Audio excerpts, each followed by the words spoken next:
Hi, Good good morning. morning. Good evening, Nancy. We have a Hello. very special story today. Good morning to everybody watching on the live stream and watching on the replay. And I was so excited actually when Nancy was talking about the Goto King and Mama Rosa story. Kasi, I really wanted to know how did the success came about, no? And I know there are a lot of struggles, and we're here with Tix Laurel and Golda Liamson, who will talk about the story of Goto King and Mama Rosa. My name is Anton Diaz, founder of Our Awesome Planet, together with the Adobo Queen, streaming live in Houston, Texas. We're awesome live with Tix and Golda. Can you do a short introduction?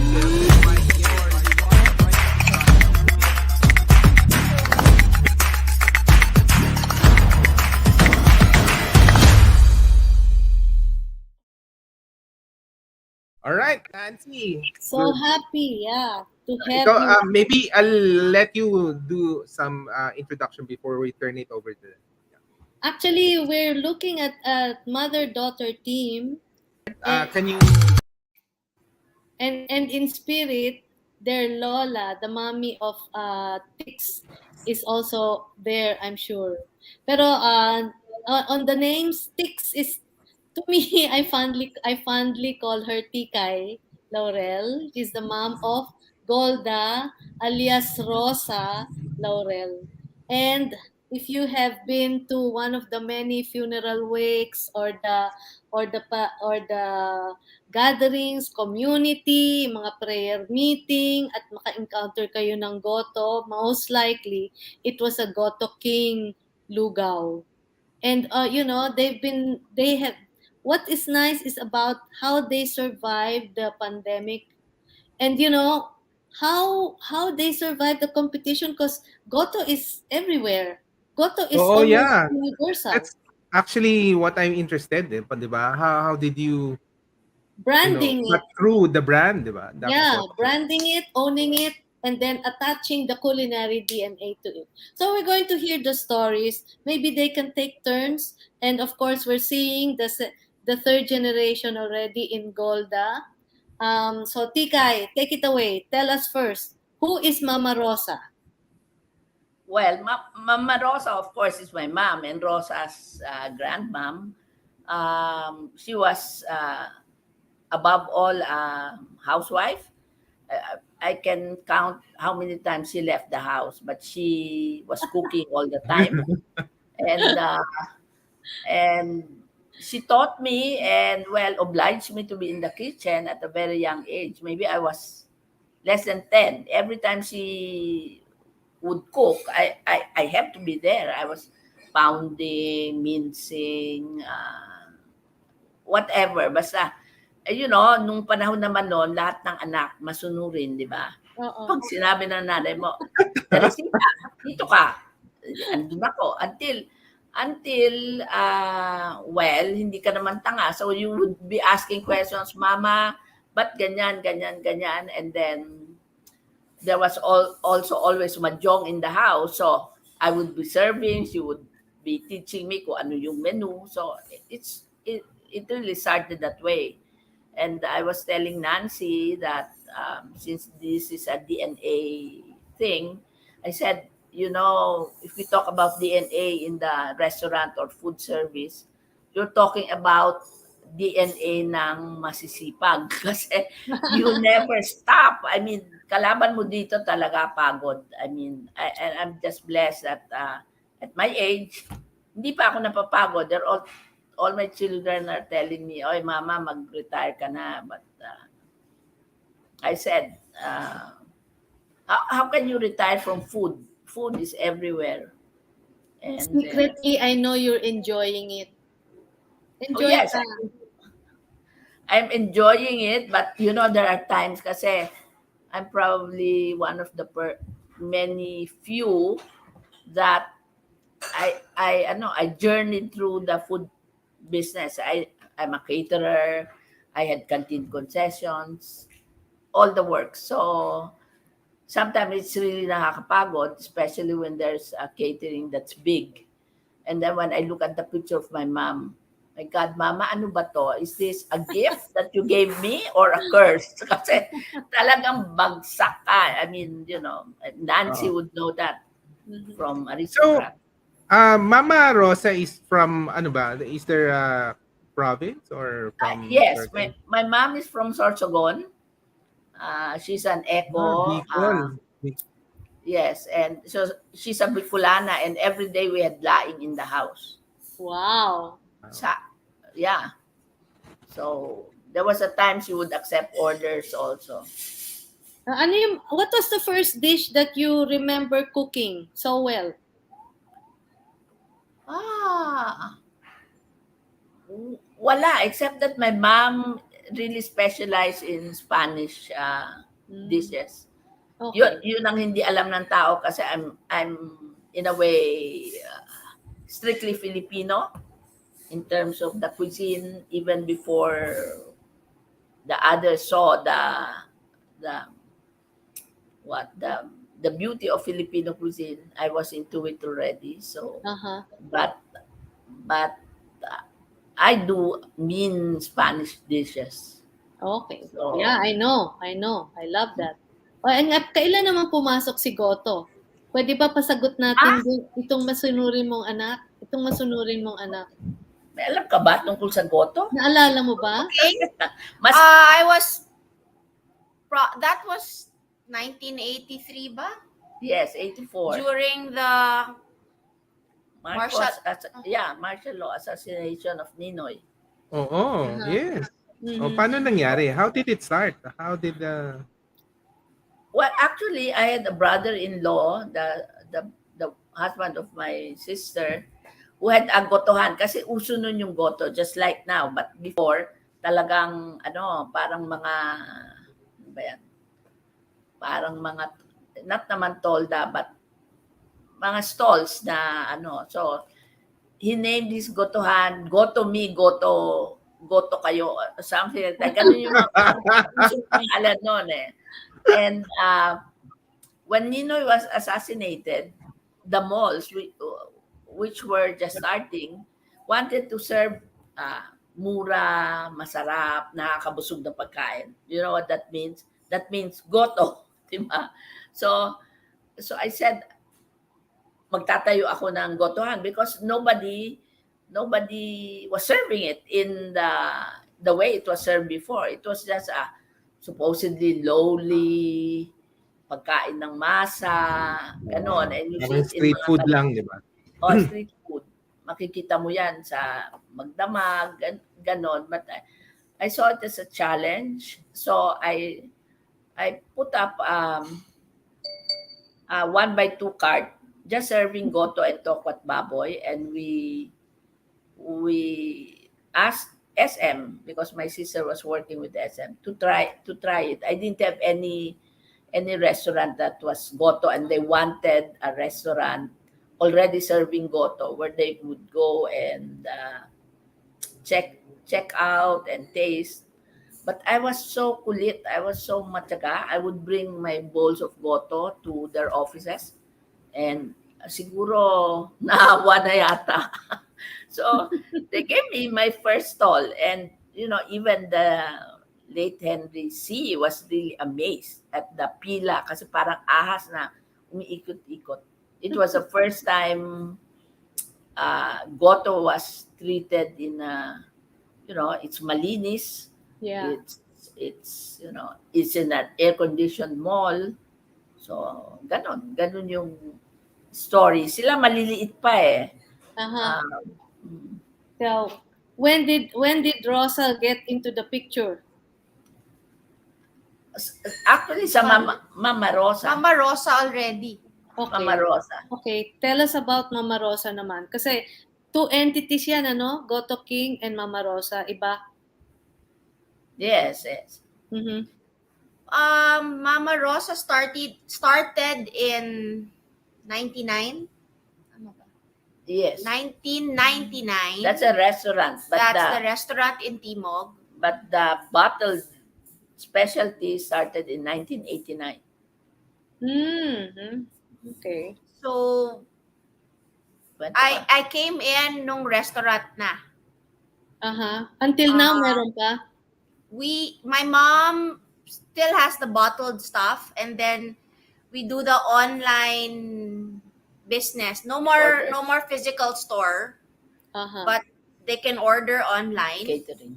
and we Yeah. also do caterings. So ano yung Mama Rosa? What are those? What is Mama Rosa? Mama Rosa is, well, my lola, Yeah. and then si it's when we started it, it was called parang novel Filipino cuisine. So Oo, it at the was time. like, yeah, at the time, no, everybody was, I mean, the Filipino restaurants were doing it, like, serving it in palayok, Yung karinderya type. carinderia type. But when we started it, we had a whole new twist to Filipino food. In-upgrade nyo. Well, yes, yeah. Oo. So I think that was the time that I think I can say that Mama Rosa started the to change how Filipino food was seen. Okay. Alright. Yes, Alright. mga 1999, no? Before Oo. 2000. Yeah. Yes. Yes.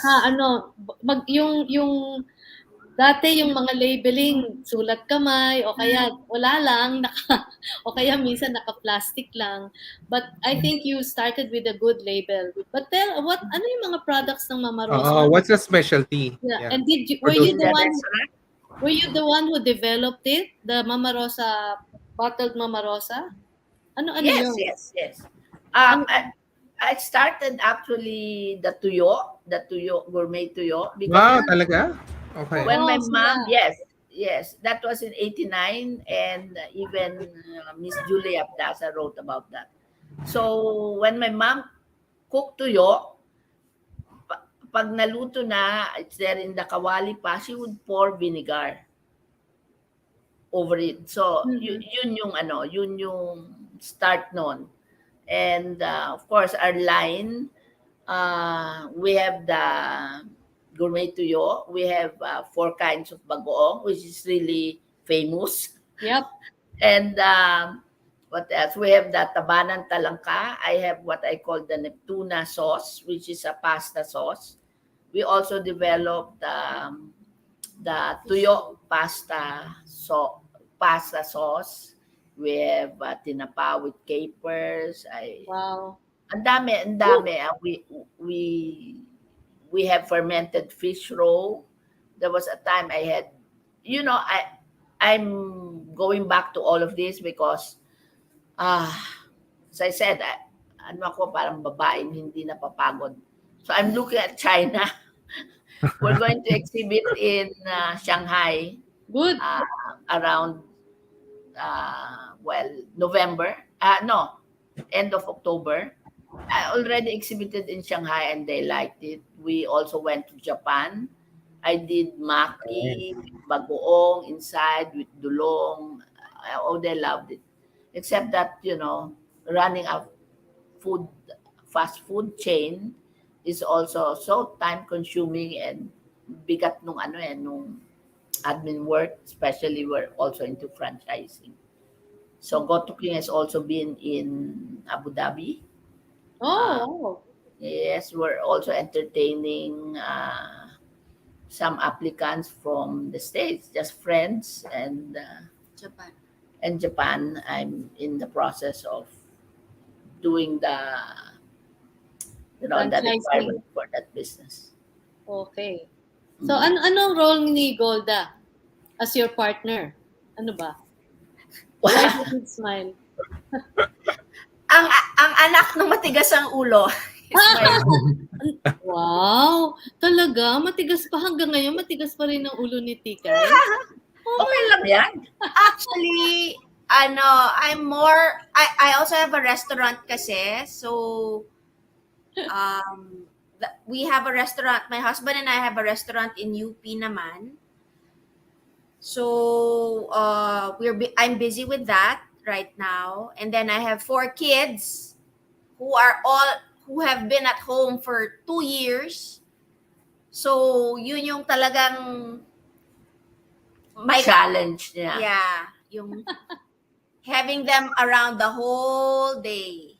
Well, actually, she's not busy with Mama Rosa. Probably because, in a way, it was my fault. Kasi anak siya ng anak. And so pagdating doon sa third, she asked me, Mama, will you please help me look for a job? Sabi ko, what job are you talking about? Sabi ko, you already have 2 kids and going on 3. And I said, you stay at home, do a bake shop, and you write. She had a column before in Malaya, which was cooking diaries. So sabi ko, that's enough. Kasi 4 kids. I mean, that's sobra na, no? I have 2 Sobra ba sets. yun? Yes, I always tell her, wag na. That's sobra Wala na pa. yan. But I have 4 also because I have the 40 kids and I have the 30s. I have twin boys, so they came after 14 years old. I could afford because I could leave them with Rosa and my son Victor. They were the surrogate parents. But she cannot leave it. She cannot leave it to me because I'm also so busy. So that's a story. I remember when my kids were very young. I think my eldest was 1 and my second child was 6 months old. I was the executive chef of a foreign chain. Mm-hmm. You know, I would just cry at night because I'm cooking food for so many people, but I can't cook for my children. So I was there for like 2 years, and finally my husband said, "Parang just resign or quit because it's not gonna work out." So Now, I have a question on Mama Rosa. No, just by the year you started it, you really started this whole thing. No, this bottled Filipino products. And di ba during the pandemic, ang daming naglabasan. Actually, before pandemic, marami na eh. But during the pandemic, talaga nag-explode. No, how what happened to the Mama Rosa brand during the pandemic, and how do you still cut across with the different competitors in this space? well, sa akin kasi it starts with an attitude. I like people developing. I don't treat them as what kakompetensya. If they come to me for help, that I would help. Um, ganun lang naman yung negosyo, no? I mean, Mhm. even my staff, siyempre I have trained cooks and may mga papasok na bata. I tell them, don't be swapang because that's not how you started. And Galing. so I just welcome the competition. Of course, I do my homework. I have to taste all of them and compare them and then develop. Right now, we're in the process of recosting and costing because prices have gone up sobra. But in terms of, let's say, the market, iba kasi yung you have a good brand. I mean, Mhm. you know, and so ang dami pa rin orders. There are families that order. Some people who have tasted our bagoong will refuse to eat any other bagoong. So we have orders from families na kahon-kahon and then pinaghahatian ng mga magkakapatid. You know, and marami when they go abroad they will buy and then I think they sell it abroad also. I'm not so sure but marami sa states na nagdadala ng Mama Rosa. I just don't like it. There's always what's this? Nag-aagaw yung paningin ko sa putting it on the shelves of the supermarkets. Lalo na ngayon because one, you will not be paid on time. It runs about 3 months, I think. So in terms of the business, when you look at it, you're spending so much more on, you're investing on the inventory, and probably the supermarket that gets it will even earn more than you. I mean, that's, I, I also do not Mhm. subscribe to the, we have also offers na, can we buy, white labeling? Can we buy and then we put our Do you do label? that? Do you No, do I, that? I don't do that. When my brother was alive, we talked about it and said, no, eventually they will be your competitors. So, so that's it. We now the challenge really is marketing online. Mhm. Social media, and it's a dynamic process. So palagi kang andyan. But I refuse naman na ako yun. So ako yung nag-aano dun sa mga questions. So we have some people handling the social media of Anton would always Galing. be very inquisitive about the pandemic times. And kanina you were mentioning, I like what you said. What did you do during the pandemic? Did you stop? Did you rest? Did you keep opening? What? well, I didn't stop.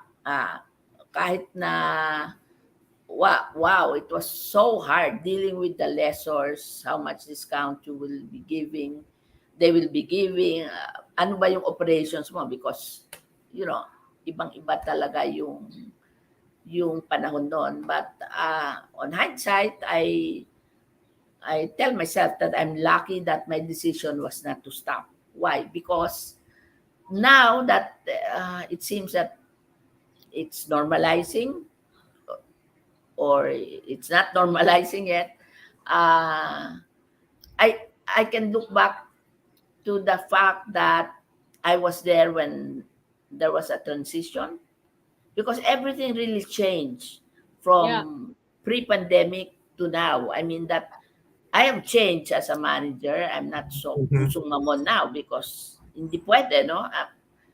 Maging pusong mamon ka, maraming empleyado yung magdudusa. So your employees have also changed. Your lessors have changed. You as a lessee have changed. So I look back, I said, at least I'm not starting again, because the the outlets that close are having such a hard time now, because they did not experience that transition Yeah. point. Oo. When kasi pag andun ka talaga sa ground, natatantya mo na pupulusuhan mo, no? So, I didn't have that experience. Rosa closed her restaurant. We haven't talked about how hard it is, but yun, I'm lucky that I made that decision. Okay. Mahirap pa rin, but uh, nag-change yung ano mo yung perspective mo. Mm-hmm. Yeah. That's The good. During those times now, the transition from um, over the counter to online, yes, how did you do that? How long did it take you to convince yourself, or for Rosa to convince you, or whoever to convince you na online is really the way to go? What were the first things that happened nung nag-online kayo? well, Magulo ba? yeah, maraming nagsasabi, "Oh, simple lang 'yan, mag-online ka, mag-online delivery." But I'm one person kasi na ayokong umpisahan na hindi ko alam at saka yung hindi ko matatapos. So, I said, "Ano ba 'tong online na 'to?" And, ah, I have glaucoma, hirap ako magaganyan sa computer. So, ano ba 'to? So, I just kept asking my younger colleagues, sila talaga, wow, parang second nature nila yung maghanap. And then my son who also works, is a journalist and online then, would always, our argument was always, why do you make it personal? Kasi I didn't understand. Yung FB, Mama Rosa and me as sticks, isa lang yon, no? I will make kwento on my Facebook about Mama Rosa, but my son will say, why do you mix those? Why? What's wrong? Sabi kong gano'n. My business is personal. Mhm. People people come to me, people come to the restaurant because andun ako. How can I distance myself from that? I mean, ganun lang kasimple yung ano nila yung You're a what warm they do. body. Yes. So, Mm. always, ano yan, up to now. So now they say, my social media managers say, you have to go na sa messenger app, yung ganun na daw mag-market ngayon. Well, I said, that's true because when, let's say, this year I did a Chinese menu and Valentine's menu. Pag ako yung nagpo-post sa lahat ng which is really hard work for me, sa messenger, Galing ah. ang lakas-lakas ng benta. 600 times more than it's there on the Facebook. Meron silang pinipindot, ganun-ganon. Yung mga... So I said, how do you distance yourself from something that's your passion and something that you have done for the past 4 decades? Okay. Ganun lang. O si Golda naman, Rosa, what did you, as a third generation ka na, no? Yes. Third generation. As a third generation, how are you in handling your own business now? Well, yun din, we're trying to be present in social media, Facebook, Instagram, kasi that's really how it is right now. Our restaurant is located in UP. What's the name? Restaurant of Rock. choice. Yeah. Yes. Can you discuss about restaurant of choice? I'm quite interested. How did you guys start it and what happened during the pandemic? Yeah. With you. ROC, or Restaurant of Choice, is actually an extension of our kitchen, because my husband and I really like to eat. We like to travel. So every time we like a dish, we immediately, okay, we're gonna do this, we're gonna try it out and then serve it in the restaurant. So it's really everything in ROC is like our favorites or favorites of our kids or relatives. During the pandemic, we had to close because we are located in UP Diliman, the campus, and the school shut down. So we were closed for 2 years. We were just operating. Regular clients and friends were just ordering from us party trays. And then we recently opened last March 1. Wow. So we now accept guests again in the restaurant. But it's been very challenging because everything has, number one, there's still no school, and number two, all our supplies have increased exponentially. Yeah. The prices, even fuel. So it's been really, really hard. Ano yan? May budget ka ba for students? Do they have a budget? Or mayaman na ba mga UP students ngayon? Well, the good thing in Rock is you get free Wi-Fi and you can just order iced tea. Na hindi ka papaalisin, gano'n. Hindi kami nagpapaalis. I've experienced exactly like that. They bring their lunch and then they'll order iced tea and use the Wi-Fi. Makikisaksak pa. Talaga? Ng laptop. But, we know we're in a school and my husband is from UP, so he knows how it is to be a student. Paano yung pricing? The pricing is, student pricing. How do you balance the pricing pala? Well, usually naman the students would spend at least 250 for a meal, a drink, and dessert. Okay. Okay na. Sila. But again, as I said, we've increased prices. Paano yan? Maybe, can I ask you guys, what do you think is the average inflation ba? 10%? 15%? For you guys? Well, the real, I think now,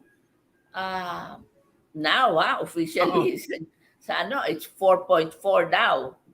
But That's not true. Oh, but reality, it's higher, di ba? Parang Maybe around 12%. 7, 8. Hindi Okay. lang siguro, Tix, O kasi baka, papasok mo pa, as Rosa said, fuel eh. Fuel yes. is kasama na yun.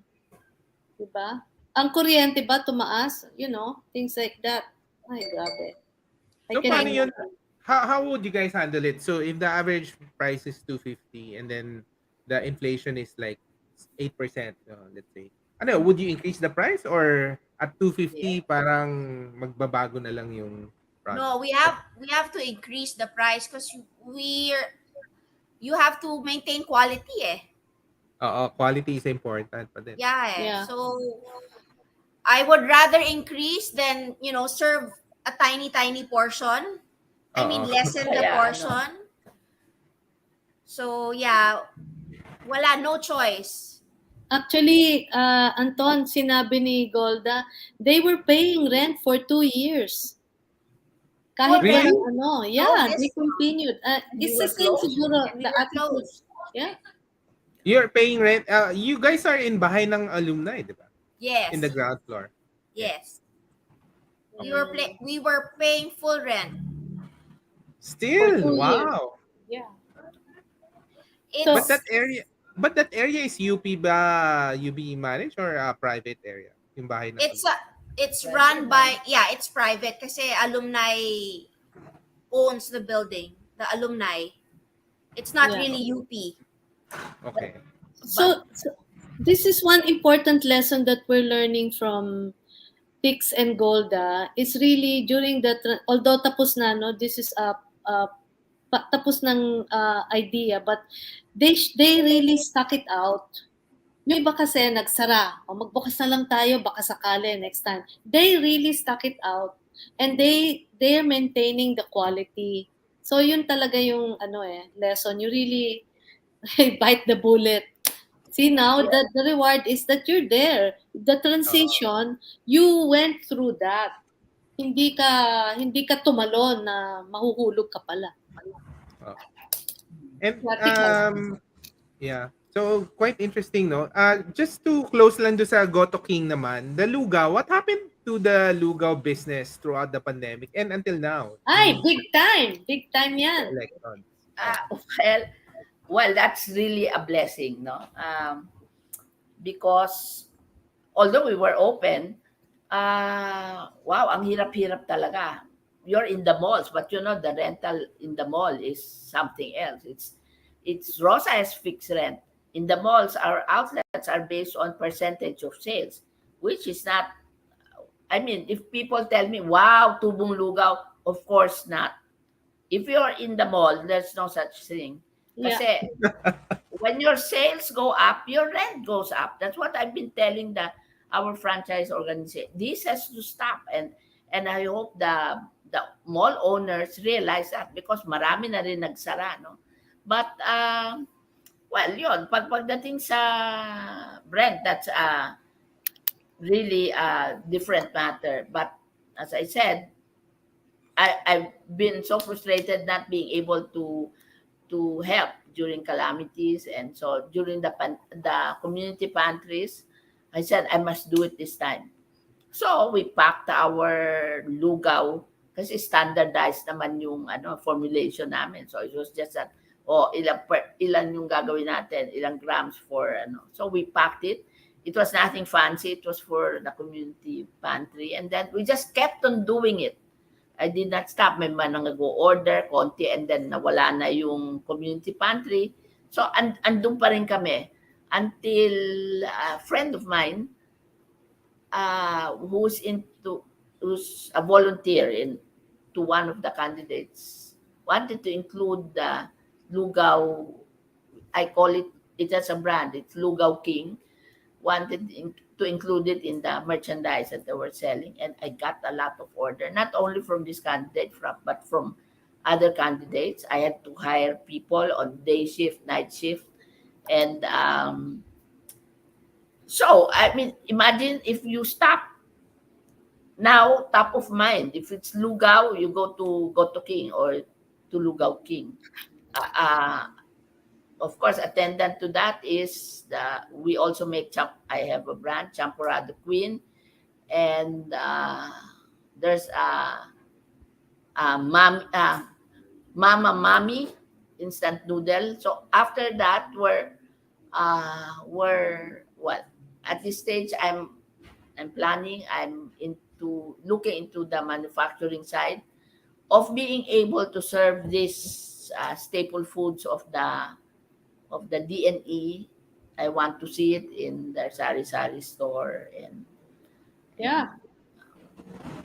that's Ano yun? Iinitin na lang o microwave or paano? hindi. Papukuluan? No. Magpapakulo ka ng tubig and then you cook. You cook at home. Okay. It's not Alright. instant thing. Although I'm looking into just pouring water over it and serving it. So Yeah. that's what I mean. If you totally stop, you lost that chance. I mean, Correct. wala kang transition. You just stopped, and with the hope that you will be able to start when you want to start. It doesn't. I don't think ganun yung negosyo. Yeah. You Yeah, don't have no, I just wanted to highlight that also kasi so we've been doing a lot of these interviews, no. That was actually the common success rate across all that succeeded this year. Kasi yung those who closed, hindi na nahirapan umarangkada eh. And then some people forgot their brand. So Yeah, very not only important. that, they also lost their employees. Yes. Oh, yun eh. Yes. They also lost their employees, correct. Yeah. But now kasi sa mga business, lalo na sa SMEs, it's a point when, you have time to think, ano ba, tama ba yung nagawa mo? And there are just nights that I say, tama ba? Kasi when I look at it, mas mura yung sinara mo na lang yung outlet mo. Paid the BIR, paid all your utang in the, paid what? The municipal taxes. And that's it. Malinis yung kwentada mo kaysa you were there, lumalangoy ka sa Agos, isang mamaya. So how many outlets ang Goto King? How many outlets? When the pandemic, when it was during the pre-pandemic, we were 29. Okay. And then now we're 12, but still adding through franchise and better stores, profitable stores, because you have to analyze that the malls might not be workable anymore at that price. Even the Ayalas are going back to their core business, and the mall development is definitely not one of it. So they have abandoned certain mall developments, and one mall is even for sale. So, we hope that as we change, people on top also change. Iba na yung perspective eh. So, okay. Anton, wait, before anything, for the young ones who do not yet know, tell us the difference between Goto, Lugaw, at Pospas. Ay, yung mga tatlong yan, hindi maintindihan. Magkakaiba ba yan? Sige. Go. Well, Goto is actually Chinese in origin. Goto is ox stomach. That's a Goto, the tribe. Okay. Hindi alam niya ng marami. Pospas, the way I look at Pospas, it can be, for us in Manila, it's like Lugaw, arroz caldo. But in Cebu, Pospas is shredded chicken with the Lugaw. Lugaw naman, if you look at it strictly, it's congee. It's just, rice porridge. Rice porridge. Bahala ka na sa timpla mo.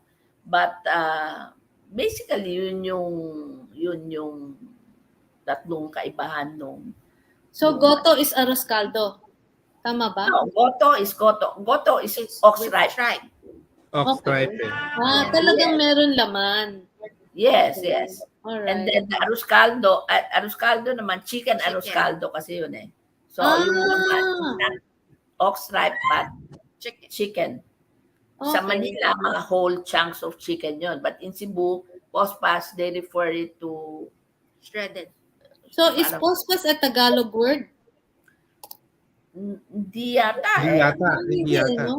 Oo. Hindi. But kasi ngayon, yung parang pagpupunta ka sa store, hindi na yung buong kaldero may goto. They just top it. That's what Oo. makes Goto King different from the rest. Because yung sa amin talaga, the goto is there in the whole kaldero. Yung iba, to save, they will cook a basic lugaw and then goto ba gusto mo, Topping. itataas na lang yan. Ilalagay na, topping na lang yan. O kaya Oo. chicken o itlog. Ang dami ngayon. Or Oo. beef tendon, Is pares, ibang topping. Is the type of rice particular ba? Or kahit Yeah. anong rice? Yes. Well- And kasi yung iba, they use pure malagkit. Di ba? It's so malapot. Oo. We mix newly milled rice and malagkit. There's a So may style pala yan. Oo. So I'd like to say yung goto namin hindi nakakaumay.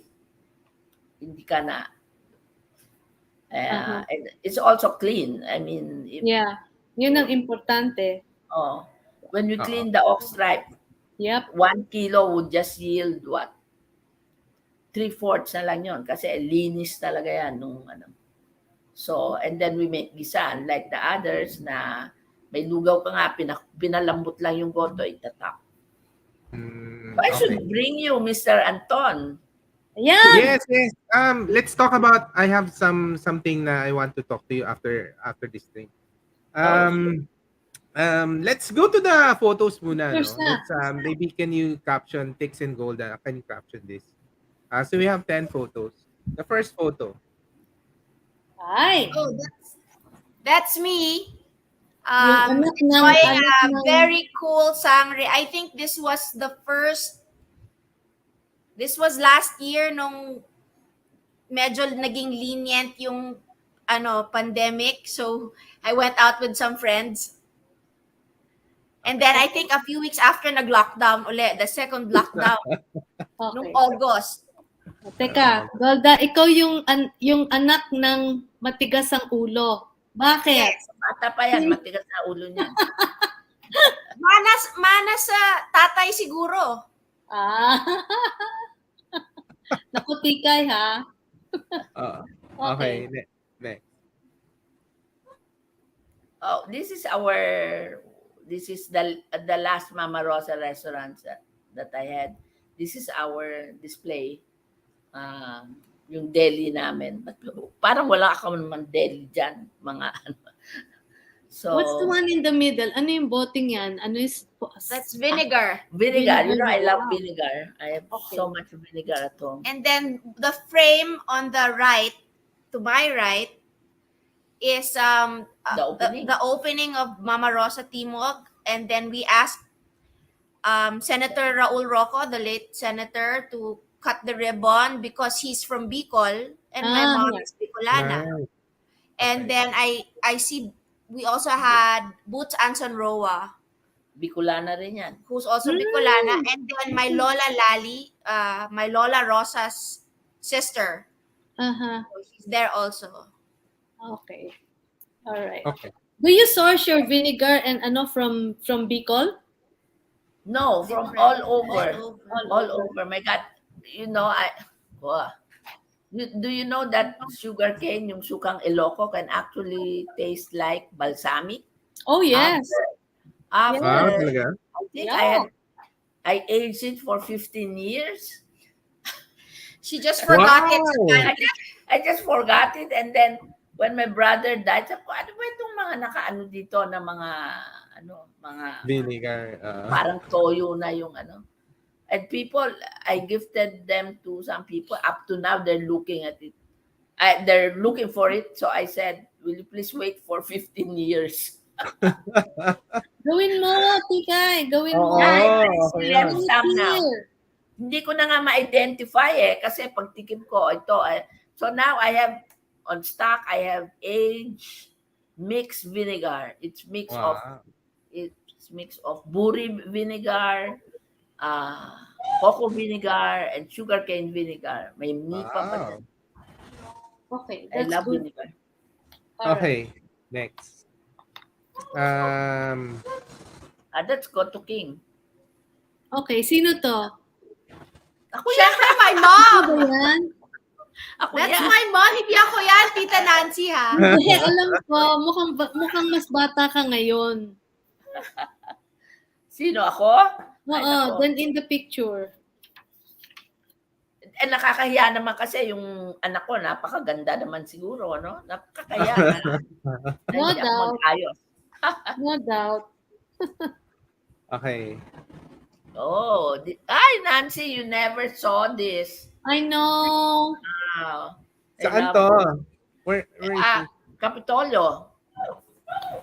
This was the Mama Rosa in Capitolio. It's just a Mm. 40-seater thing. When I closed kasi my Mama Rosa in 2006, I had glaucoma and needed to rest. People never stopped asking me, kailan ka magbubukas? Asan na ganyan. And I saw this place. I pass it every day kasi we live in Capitolio. So I said, I think I like that. I like that size to start again. So I love this place.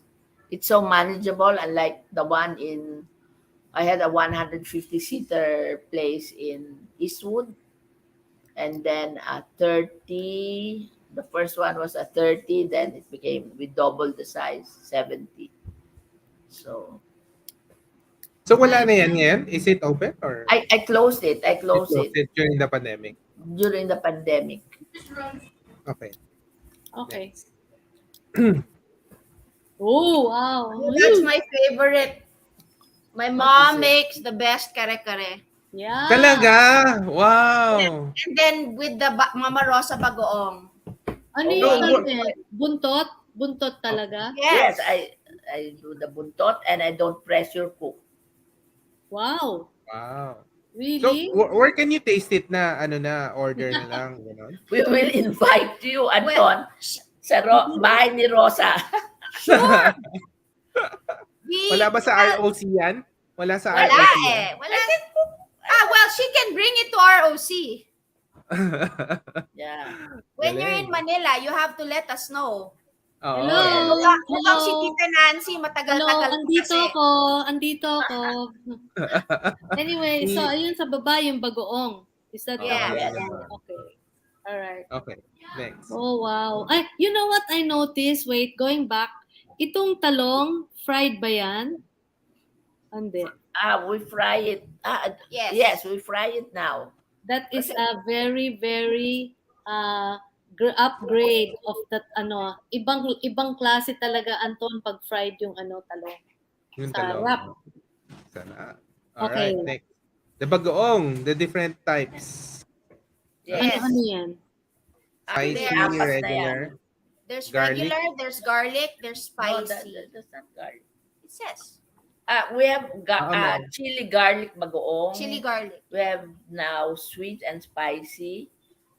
So, 4 yan. Regular, spicy, chili garlic, and sweet and spicy. Nice. Okay.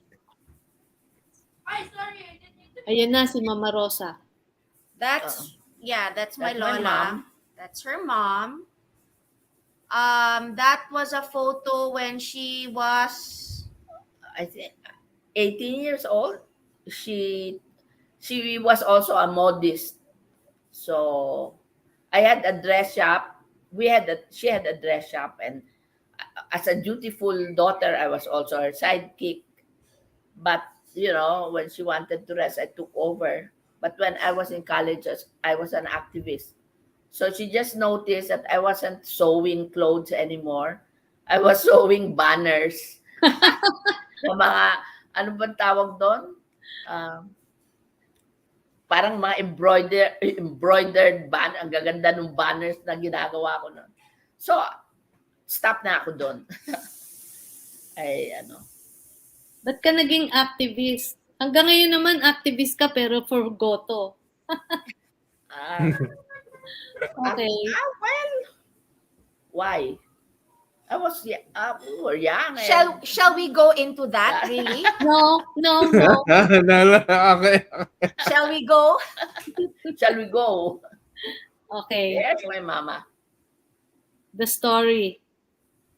Yeah. Yes. All right. You know, I want to do a cookbook, Nancy, kasi my cookbook is every recipe has a story. Hello. Noon mo pa Hello. sinabi sa akin yan. Gawin mo na. Tagal No, na yan. pagkatapos itong libro ko on Rod. Yeah. Do it. Don't make it big. Don't make it 200 Yes, pages. no. I want 50 people to to 100 is fine. I want people to cook. Yeah, that's it. So, step by step na madali. Go. Just do it. Si Anton din, dapat gumawa na rin ng libro eh. Sabay na kayo. Oh. Ito. So these are the different products. No? Yeah. Ano Yes. to? This one? Ano to? Is this the... That's bagoong. No, is this the suka? Yung nasa bote? Yes. That's Yes, suka yes. Ilocos.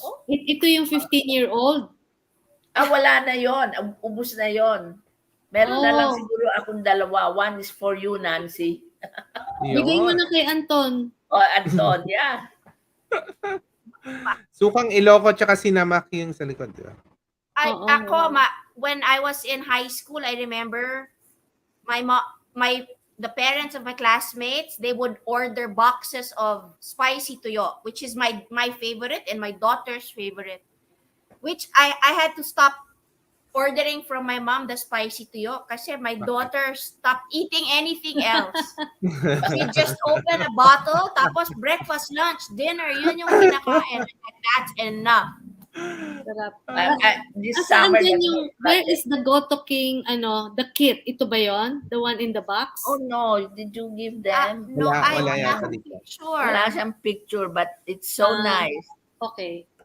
Ito, ano to? Sungkap. All, if you go to a restaurant kasi, all the, yan, mga sausawan, side dishes, you can use it for any of the dishes that you order. Really, no exaggeration. I don't know how, but that's what the people say. The bagoong can go with ano pa ba yung iba dyan? With the pan-fried bangus with mango salsa. You can mix it. So it's so Ako, bangus, kamatis, kanin, okay na. Yeah. Kasi underrated yung Filipino cuisine natin eh. Hindi People na, complain. it's getting there. We're getting there. Okay. With your help, with your branding, yes. Pero ano-ano yung mga sauces na yan, Ikay? Wow. Ano ba yan? Ang dami-dami yan. I do kalabasa sauce. Oh, wow. Before ketchup was nauso, we had kalabasa sauce for our lechon kawali. Of Yeah. course, I think I have bagoong balayan somewhere there. Bagoong balayan with balsamic vinegar, kalamansi. Harap. Oops, nawala. Sarap yan eh, no? Oo nga. What happened? Anyway, so let's have the next na lang. Wala na. Yeah, that's Okay. it. Alright. So we'll wait for her. Alright. Okay. Pero Anton, you should really try the kare-kare. Grabe. And Talaga? Kare-kare. actually, yung kanyang Spanish dishes, really, wow. Pag may Oo party nga eh. siya, Sabi niya Spanish, no? pag Spanish may food. party siya, mag-crush ka. Mag-gate crush ka. Kasi it's always full. It's always puno-puno ng mga bisita. Ng mga food, no? But okay, to the audience, no, it's what we're learning now is really that word transition was very important to me. Kasi totoo yun eh. Those who were from then the crisis, and then the post-pandemic, yun yung that was the growing up, maturing yung iba, especially the ones who are young, who just use their parents' money to put up a business and then, out of pocket. And those who stayed or those who changed or evolved are the ones who are now succeeding better. Yeah. Yeah. Okay. And ang galing. I love their story about, their three generations just focusing on the products.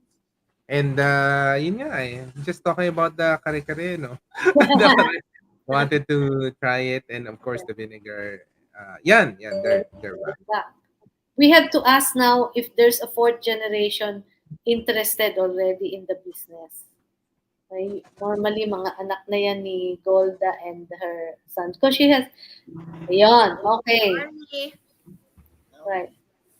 So we're nearing the end, but so Rosa is the third generation. Is there a blossoming of the fourth generation already?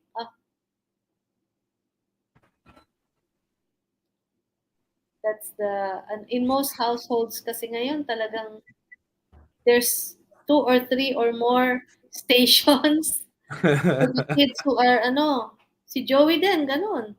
Ganun He din. has to May klase pa rin sila. yeah, but ayan, we can read the good morning, Anton. Merong mga messages. Oo. Yeah. Yun, of course, Myra, Gabriel, I hear you ticks. And Jershwin, yeah, favorite. Gusto niya sumama sa lugaw party. Yeah. Sino to? Sino mo? Si Jershwin, yeah. Okay.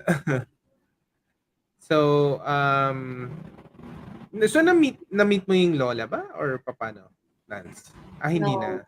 No. Gusto ko nga tanong but layas ng bahay. Bakit? Bakit lies na lies? Tanong natin. Anyway, Ah. Tick's brother was the former Secretary of Tourism. I think during the time of Aspiras. Wow, And talaga? then, may connection niyang pagka-aktivista ni Tix because her husband, if I'm not mistaken, ran for senator or not president, but was ran for office. So that's the other side of the Dula Laurel. Yan. Alright. Sorry. Okay na. We hope. Okay. Anyway, we're nearing the end. The question was from me is, meron na bang fourth generation na interested in food? Not necessarily in the business, but sa food na. Meron ng hilig. Well, I think everyone loves to eat in this family. I mean, like my project for this summer is Rosa's daughter, Gita. She's the one who likes tuyo. And so I asked her one day, you love the Lola's tuyo so much. Do you want to learn how to do it? And she says, yes. So that I told her, you visit me one day and we're going to do it. That's Wow. nice. That's nice. I think it's not like who would be interested, but it's on our part to make them interested. That's I always good.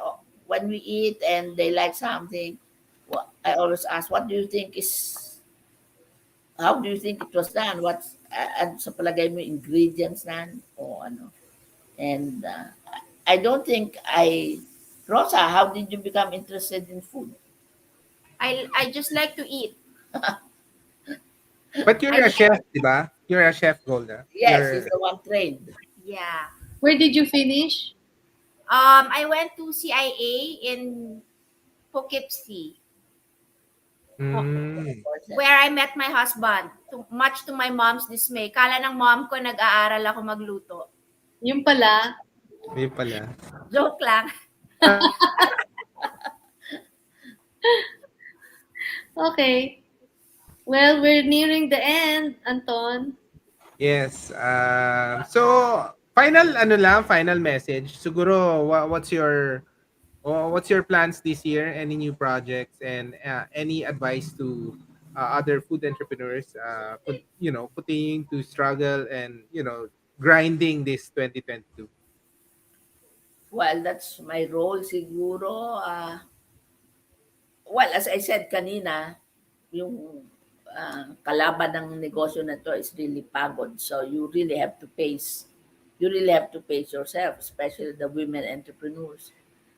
Because we're mothers, we're wives, and then we also cook. And sometimes you're also an entrepreneur. So it's a hard it's a hard job. That's what I like about cooking.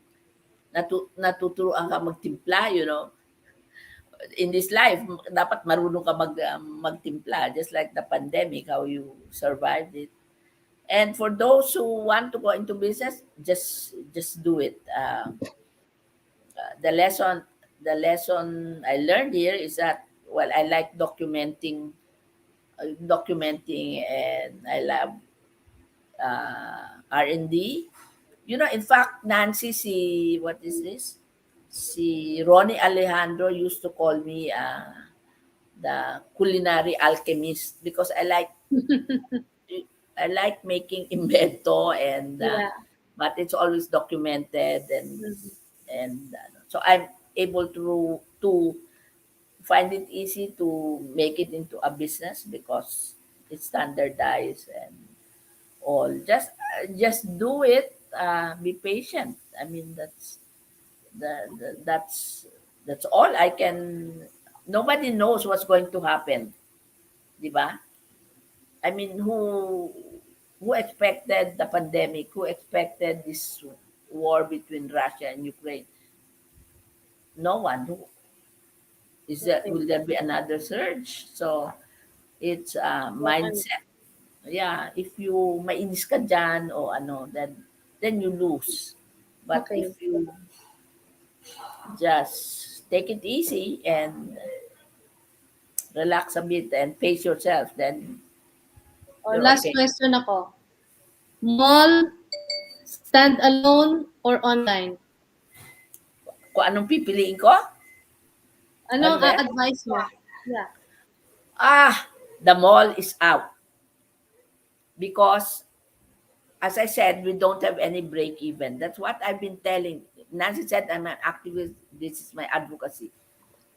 That should be banned. Whoever is the next president and whoever is the head of DTI, please, there should be no such thing. You're not giving the SMEs a chance. There's no break-even point. As I said, you sell more, your rent is high. What? That's not only unfair, that's immoral. So stand alone, yeah, but you still have to do your projected income to really see if it's viable. Or card depende sa mindset Or online. Or online. Well, kahit na anong pasukan mo dyan kasi, you have to be online. Aha. Sabi nila, wala nang nagbabasa ng dyaryo. Marami pa nagbabasa ng dyaryo. So, online na daw lahat. Online na lahat. Well, I know that the business now is in a cell phone. You do everything in a cell phone. So, that's already the rule of the game. But no matter where you are, you still have to be online. Okay. All right. Okay. Anton? Very, very inspiring. Thank you so much, Tix and Golda. And Thank for you. yes, and people watching, please like and share this video. Share with your family and friends who are, into food entrepreneurship. And ang galing. Very inspiring. Maraming salamat, Nancy. Hindi lang yun. Alam ko yung iba kakain ng goto ngayong gabi. mamaya tanghali. Thank you very much. Thank you. Maraming salamat. Thank you This is also Anton for sharing. Diaz. Live an awesome life, guys. God bless. God bless. Can you do a short clip?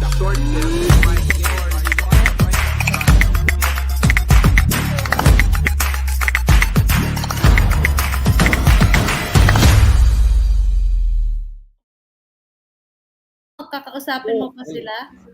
Hindi.